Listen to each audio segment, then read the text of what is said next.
안녕하세요, 여러분. 저는 소라입니다. And I'm Ed, and you're listening to the Vamos a Jeju podcast.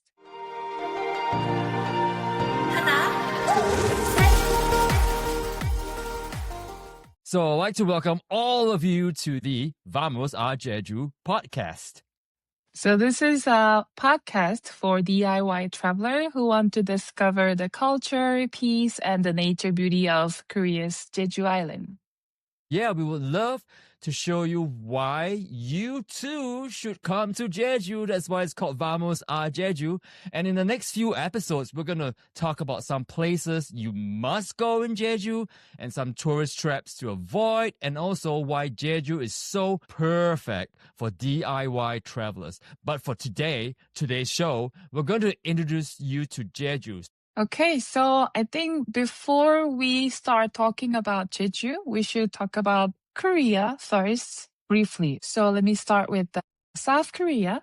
So nowadays, South Korea become kind of popular, right? Because of like K-pop, K-drama, K-pop Demon Hunters.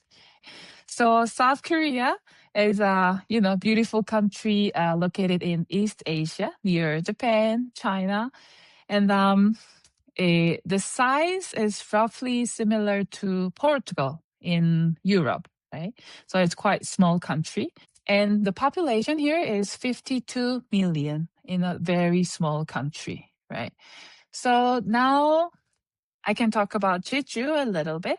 So for Jeju, it's the largest island of South Korea. The size is similar to like the Maui in Hawaii. From east to west, it's around 73 kilometer. And from the north to south, it's around 31 kilometer.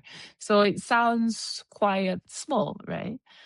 We have a big mountain in the center, the highest, tallest mountain in Korea. And then you might think, then why Jeju is so special? Why is it so unique compared to like mainland South Korea? First of all, in Jeju, we have different historical backgrounds. Like maybe have you heard of Joseon Dynasty, Korea Dynasty, like Three Kingdoms period? Yeah, anyone who has Netflix probably knows about the Chosun dynasty. But I think you're going to tell me about how like Jeju used to be its own kingdom, right? Right. So before Joseon Dynasty, we had Korea Dynasty. This is another story, but you know why Korea starts being called as Korea? Because of the Koryo. Right, Korea Dynasty, right. So Korea Dynasty, yes, correct. So from Korea Dynasty, we start doing trade with Arabia, and then they start calling Korea as Korea because they could not pronounce Korea. Anyway, so that's why we become Korea until now. So before Korea Dynasty, Jeju was an independent kingdom called Tamna. So we had our own culture, different kind of language, different stuff compared to the mainland. So we still have these kind of like unique culture in Jeju. And also the other thing, as I mentioned, the language is quite different. So actually I moved to Jeju like 3 years ago. Still, I'm learning the Jeju dialect. But when I go to the market, talk to the grandma, grandpa, sometimes they talk to me in Jeju dialect, and it's kind of hard to understand because the grammar and like many vocabularies are different. Also in Jeju, we have different culture, like the haenyeo woman diver. If you had watched When Life Gives You Tangerine, maybe you might have seen those kind of women. So that's the unique culture of Jeju. And also we have like very strong shamanism. We also have different kind of like economic activity in Jeju. Of course, now Jeju is known for beautiful nature. So now we have lots of tourism in Jeju Island and also lots of tangerine. And of course, the natural landscape because Jeju was formed by the volcanic eruption. So it has, the unique scenery with the black stones and beautiful color like beach and like the highest mountain. And also we have 368 small volcanic cone around Jeju Island. This is a thing that you're going to hear me say again and again and again. And it's like one of the many reasons why I love Jeju is like it really reminds me of Hawaii, where I spent a lot of time as a younger person. And so, yeah, you talked about the volcanic rocks and the mountains and the hills. It's like there are some parts of Jeju that really, really looks like Hawaii. And so it's like if I'm not paying attention, sometimes I forget that, oh, this is not Hawaii. This is Jeju. I think we should really talk about the biggest and most impressive one, the most dominant feature of Jeju. The one feature that if you're on a ferry on the sea, you can see Jeju long before you arrive in Jeju, and that's Hallasan, which sits right in the middle of the island. Let's go ahead and talk about Hallasan a bit more. Yeah, so Hallasan is the tallest mountain in South Korea. It's 1,947 meters above the sea. It doesn't sound very tall, but when you try to climbing up to the top, it is. You've done that. You know how how hard it was. And the volcano, it's not active now. Good, luckily. So it's dormant volcano, and the last eruption was like 1,000 years ago. It also dominates Jeju culture and history. Mm-hmm. And even down to like I was looking at a map of Jeju, and like the road networks, like nothing cuts right through the middle. Well, for obvious reasons, there's a big old mountain right in the middle. Yeah, and so not only is Hallasan dominant and influences the way the roads work and the history and the creation myths, it also affects the weather on the island. As a person who lives on Jeju, can you tell us a little bit more about that? You've heard that like the weather in Jeju changes every second. I'm living in the northern part of the island, and sometimes in the north it's raining, cloudy. But when I go through the road from the north to the south, like middle part of the mountain, then you're gonna see actually the weather, the cloud is moving and then the weather changing. So even if it's raining in the north, south can be very sunny. Right. In the winter still, like in Seogwipo, it's a lot milder weather. It's not too cold. We never get minus something in Celsius. But the wind, because this is the island of the wind, so it can get really, really cold. So that's Hallasan. It's a big old mountain that helped create the island, and it still dominates everything about the island. The weather, it dominates the history, the stories that people still tell. It dominates the road network. And so coming to Jeju, you got to really think about Hallasan for practical things like how to drive from one place to another. And it also dictates, just because one place is like raining, you could actually go to another part of the island and it'll be just fine. The weather changes very quickly, like you said. So all these are very valuable ideas to hold in your head and to be flexible when you plan your travel. So that's Hallasan. So Sora, can you tell us about what is it about Jeju that your visitors remember long after they've gone home? I think the first thing is the beautiful scenery. And in some way, I'm not sure why, but some people I see, they got healed by the nature. It's like some people, they were kind of very anxious and feeling nervous when they just got in the island.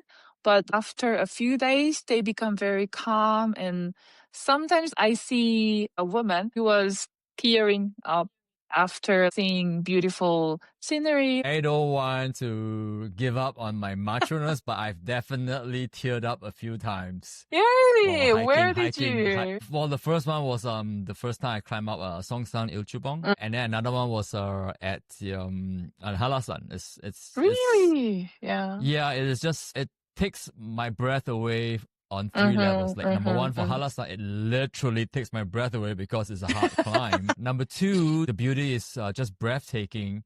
And then the third level is, I don't want to get too woo-woo about this, but like it definitely struck a chord deep inside my heart. It's like, yeah, and I don't know if it's because the sheer beauty or the majesty of it all, or being because of my time in Hawaii, like different as a whole stew, is a whole jjigae, a whole stew of emotions that really does bring just a tiny tear, just one tear, But into my eye.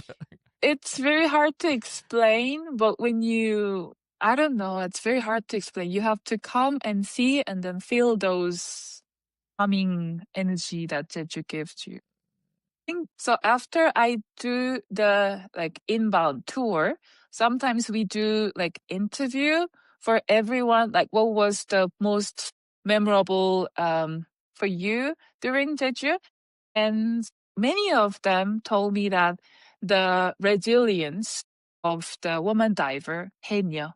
So they got inspired a lot from the woman, like for the hardworking, for the resilience of their lifestyle. And the other thing people remember is, I think, tangerine.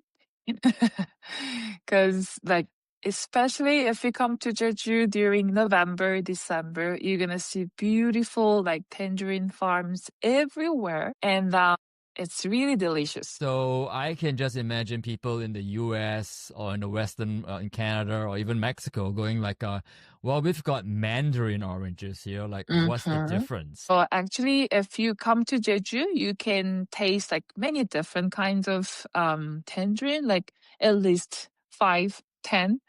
So you can choose a whatever you like, but mostly the most famous one is sweet and sour together. That's the best one. So I feel like you are withholding a very important activity that visitors can do when they go to Jeju about tangerines. Yeah, sometimes we do tangerine picking. So you go work in the farm and you pay for that. Yeah, yeah, you pay to work. But if you come just for the nature, then the best season, I would say it's spring and fall, autumn. So when I say spring, it's from at the end of March until May. Because, the cherry blossom, it's going to start from at the end of March until like at the beginning of April. So that's the best season to enjoy the cherry blossom and the good weather. Not too cold, not too hot. And for the autumn, from the end of September until November. And you can also see the autumn leaves, foliage everywhere in Hallasan, Jeju Island. So winter, I think also it has the charm for the tangerine and then like snowy mountain. It's beautiful, but it's cold. As we say that this is the island of the wind. So sometimes the wind can get like 30 kilometer per hour. So it can blow everything away. So and for summer, it's still good to go for swimming, but it can get really, really hot and humid. Right. So yeah, that really is something for everybody in all the seasons. I have not actually been there in the summer, and I left before the real winter arrived. But definitely, I've hit it up in the spring and the fall, and both were beautiful seasons. One thing that was a little bit annoying was that when I got to Jeju in the spring, I was like, okay, let's get me some cherry blossoms. And it was already done. I got there like in the middle of April and it was done. Like I missed it completely. I had flown from Seoul. And so in Seoul, there was still cherry blossoms. And then I got on Oh a plane, no. flew to Jeju, and I was like, nope. Why is there such a difference in the cherry blossom season from Jeju compared to the mainland? Because the cherry blossom start from the southern part, right? Because southern part is more warm. So we got Mm-hmm. spring first. So usually the cherry blossom started from Jeju at the end of the March. And then I think around after like 3 days, it's going to go to Busan. Busan is going to start blooming. And then after 3 days, Seoul, the cherry blossom in Seoul will going to bloom. So it's going to be Right. around like a week difference. So Jeju going to start a week before Seoul. So if you want to follow the cherry blossom, you should start from Jeju and Busan and then Seoul at the end. So start from the south and head north, not start from the north and head south like I Nope. did. Okay. Right. And these cherry blossoms, like they stay on for like a few days only, right? Like A week. 5, 6 days? Yeah, a A week. week? Okay, Uh-huh. But gotcha. the thing is, if it's raining, bye bye. Or wind. Raining, rain. Also the wind, right? Wind and raining. Yes, the Yes. wind. Uh-huh. Yes. And Jeju is the island of wind, so Wind. yeah. Yeah. And Gotcha, actually, gotcha. we have another kind of cherry blossom, double cherry blossom. Have you heard that? Double cherry blossom? No? Okay. The answer is no. I have not heard about that. What is the double cherry blossom? Because there's like similar flower. It blooms after the cherry blossom, and we call it double cherry blossom. So if you if you didn't see the cherry blossom and wait for a little bit, then you're gonna see like different kind of flower blooms. That was a look at Jeju. For the next episodes, we're going to talk about touristy places that we think everybody should go.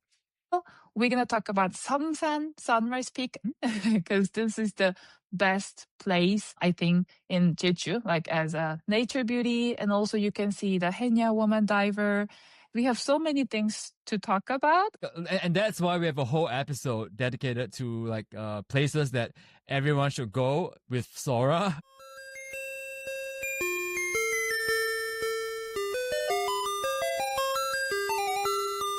And now here's the part of the show where we share some essential Korean phrases that we think will be very helpful for your trip to Jeju and of course the rest of Korea. We call it Handy Korean with Sora Sam. And there she is again clapping for herself. So Sora, what are we going to share with our audience today? So today is the most useful phrase that you can use during trip in Korea, which is 주세요, meaning please give me. So you can just put the thing you want and then 주세요. So it's like please or por favor. So if you want an americano coffee, then you just say americano 주세요 or latte 주세요. 아이스크림 주세요. Right. Just put the thing you want and then 주세요. Gotcha. That sounds easy. 주세요.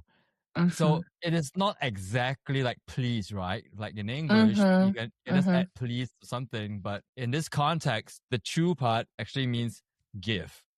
So To give, right? it's like, so it's like please give. And so again, the examples that we talked about today were americano 주세요, latte 주세요, 아이스크림 주세요.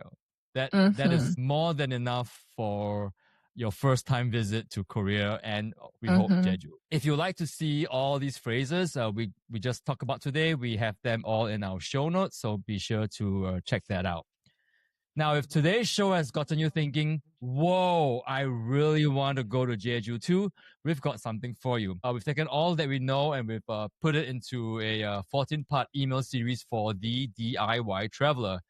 And we know that's a lot, but that's because we've got a lot to share. So to get that email straight to your inbox, just sign up at vamosajeju.com/star. And for the latest update, you can follow us on Vamos a Jeju on Instagram, TikTok, and Facebook. And finally, the best way for a new podcast like ours to grow is organically. So if you found this episode helpful, please share us with your friends. And who knows, we will Vamos a Jeju together. And with that, all that's left for us to say is 안녕. 안녕. Bye.